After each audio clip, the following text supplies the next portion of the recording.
دوستوں، آج ہندوستان کے گوشے گوشے اور چپے چپے میں مختلف تنظیموں، مختلف اداروں، اسکولوں اور کالجوں میں غیر معمولی دھوم دھام سے یوم جمہوریہ کا جشن منایا جا رہا ہے۔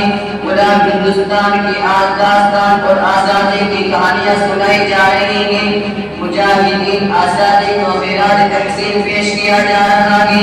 ایسے وقت میں ہمیں بھی ایک طرف اپنے اسلاف کی قربانیاں یاد آتی ہیں جو دعائے مغفرت کے لیے ہاتھ خود بخود اٹھ جاتے ہیں، تو دوسری طرف جمہوری ہندوستان کے مسلمانوں کی دردناک واقعات اور ظلم و ستم کی داستان سامنے آتی ہے تو خون کے آنسو نکل پڑتے ہیں اور دل سے ایسے نکلتے ہیں کہ اگر ہمارے اکابر اسلاف کو اس کا تصور بھی ہوتا خدا کی قسم، وہ لوگ کبھی بھی اس ملک کو انگریز بھیڑیے کی غلامی سے چھڑانے اور ہندوستان کو آزاد بنانے کے لیے اتنی بڑی بڑی قربانیاں نہ دیتے۔ ہندوستانی بھائیوں، یہی وہ ہندوستان ہے کہ جس ہندوستان کی آزادی کے لیے صرف 1857 عیسوی میں 51,000 علماء شہید ہوئے۔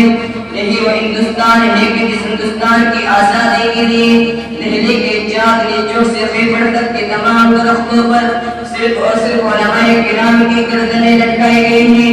یہی وہ ہندوستان ہے کہ جس ہندوستان کی آزادی کے لیے علماء کرام کو برہنہ کر کے آگ کے انگاروں پر ڈالا گیا ہے۔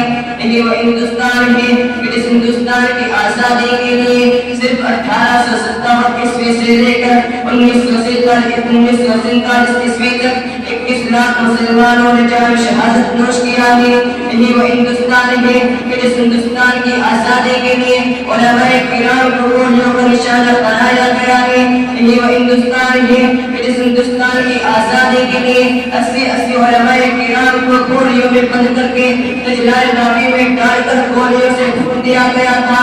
یہی وہ ہندوستان ہے کہ جس ہندوستان کی آزادی کے لیے ٹیپو سلطان نے اپنی جان کی بازی لڑائی تھی۔ یہی وہ ہندوستان ہے کہ جس ہندوستان کی آزادی کے لیے شاہ اسماعیل شہید نے اپنی گردن کٹوائی تھی۔ یہی وہ ہندوستان ہے کہ جس ہندوستان کی آزادی کے لیے مسلمانوں نے تن من دھن سب کچھ قربان کر دیا تھا۔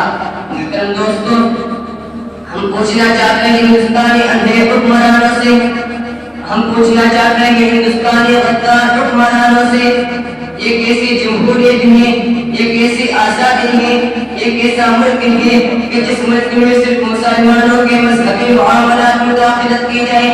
ہندوستان کے غدار حکمرانوں، کان کھول کر سن لو، اگر آزادی کسی کا نام ہے تو ایسی آزادی کے ہم طرفدار نہیں ہیں۔ ہمیں آزادی چاہیے تو مذہبی آزادی چاہیے، ہمیں آزادی چاہیے تو قرآن کریم کی حفاظت کی آزادی چاہیے، ہمیں آزادی چاہیے تو جان و مال کی حفاظت کی آزادی چاہیے، ہمیں آزادی چاہیے تو مدارس کی حفاظت کی آزادی چاہیے، ہمیں آزادی چاہیے تو مساجد کی حفاظت کی آزادی چاہیے، ہمیں آزادی چاہیے تو بابری مسجد کی حفاظت کی آزادی چاہیے، ہمیں آزادی چاہیے تو جامع اور جنگلوں کی حفاظت کی آزادی چاہیے۔